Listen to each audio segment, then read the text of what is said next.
육식에 따른 업보. 눈앞에 일어나는 환상 때문에 고기를 먹지 못하는 사람들이 있습니다. 이것은 오히려 기도를 많이 하는 사람들에게 일어나는 내면의 정화, 작용에 따르는 현상 때문에 생깁니다.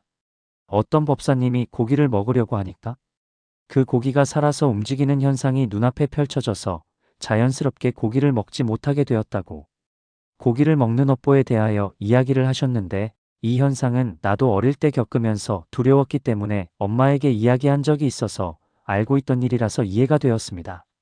닭고기나 계란을 먹으려고 할 때 닭이 살아서 움직이는 것이 보인다고 말했다가 미쳤다는 듯이 쳐다보는 것 같아서 그 누구에게도 이야기를 하지 않고 가능하면 안 먹었던 적이 있습니다.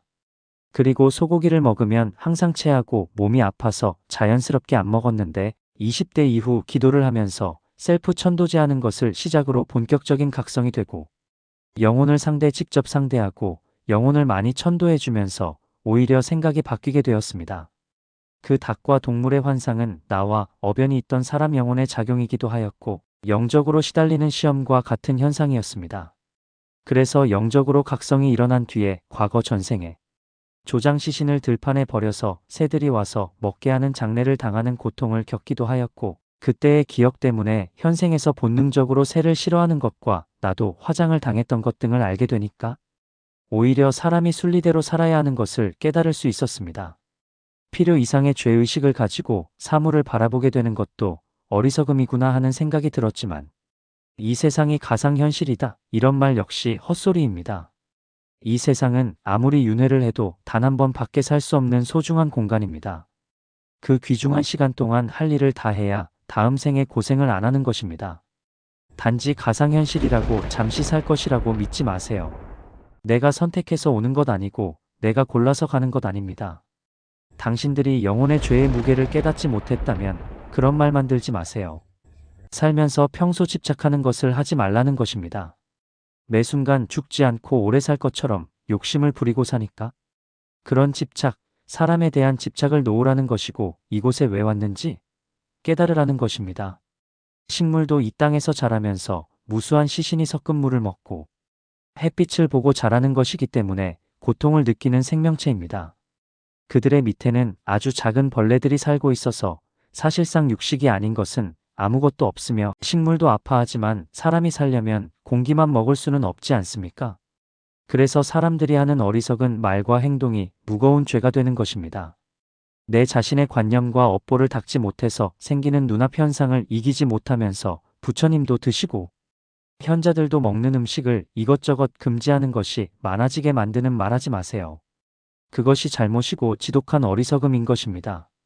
부처님께서도 인간으로 살 때는 드셨던 음식을 왜 자꾸 사람들에게 신경 쓰게 만드세요?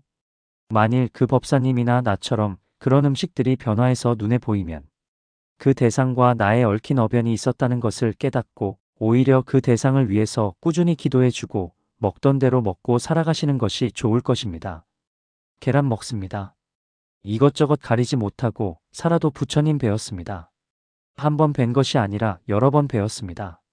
신이 가리지 않고 나무라지 않는 음식을 왜 인간이 시시비비하면서 두려워하고 살아야 할까요? 육식 1년에 한두 번 먹습니다. 이미 규칙을 만들어 놓은 곳에 입문한 것이 아니고, 일반인들이라면 먹는 것에 얽매이지 말고 건강한 몸으로 살면서 지극정성으로 기도하고 잡념과 욕심의 괴로움에 얽매이지 마시고 살아가세요. 나도 동물을 위해서 셀 수 없는 천도를 하면서 그 동물의 모습에서 차츰 변화하여 사람의 모습이 될 때까지 천도하고 기도하는 것을 반복했습니다. 그리고 20년간 돈을 벌기 위해서가 아니라 내가 보시하고 싶어서 영가들의 옷을 만들면서 손의 관절이 다 망가졌고 무릎도 망가졌습니다. 그럼에도 영혼과 신들의 세상을 향해서 사과를 하면서 살았고, 현재도 노력하지만 굳이 무엇을 안 먹어야 한다는 생각은 없습니다. 사람이 먹지 않고 동물이 먹지 않으면 그 많은 사체는 또 무엇이 되고 어떻게 처리가 되나요? 어차피 썩잖아요. 그래서 영혼이 몸에서 머물러 있을 때 욕하고 때리거나 죽이지 말라는 것입니다. 나도 환경을 생각하고 환경이 여의치 않아서 초미니로 옷과 신을 만들어주는 일을 반복했고, 내가 지쳐 쓰러질 정도로 기도를 하다가 나도 모르는 과거의 할머니, 약으로 쓰인 두꺼비였던 영혼까지 찾아서 천도를 해주고 나니까 거짓말처럼 나를 괴롭히던 병들이 하나, 둘 서서히 사라지더군요. 시력이 매우 좋은 것은 아니지만 조금 좋아져서 안경 안 쓰고 생활 가능합니다. 피부가 가려운 것과 알레르기가 없어지고 입술 터지던 것들이 한 번에 없어지는 것이 아니라 하나 둘 신기할 정도로 여기저기 아프던 증상들이 차츰 없어졌습니다. 나는 동물의 영혼이 없다는 것 아니라 아무리 영혼이 있고 저승이 있다고 해도 지나치게 그 생각에 얽매이지 말라는 것입니다. 가정주부에게 육식을 먹지 말라고 하면 그 집안 식구들 전부 못 먹게 될 것 아닙니까? 제발 이렇게 가르치지 마세요. 그리고 식탁에 차려진 고기들이 막 살아서 움직이면 직접 물어보세요. 너는 왜 이곳에서 그런 모습으로 나에게 보이는지? 이렇게 나타난 이유와 목적이 무엇인지 물어보고 떠나갈 수 있도록 해결을 해주세요. 공부하고 수행하는 사람들이 그런 현상이 다가오면 그때에 너의 몸은 죽어서 없어졌고 고기가 되었으니까 너의 육신에 집착하지 말고 떠나가라고 하고 떠날 수 있도록 도와주는 것이 수행자가 해야 하는 일입니다. 그래서 모든 과정이 시험이고 하나를 해결하면 이것도 해결해봐라 하는 것처럼 계속 난이도가 올라가는 것을 느꼈습니다. 그래서 이제 끝인가? 하면 또 해결해야 할 것들이 자꾸 생겨서 포기하고 싶게 만들고 결국 신앙과 신에게 굴복하게 만드는 것인가? 하는 생각도 했었지만 그렇게 실험을 거치면서 육바라밀 행을 닦게 되는 것이 맞더군요.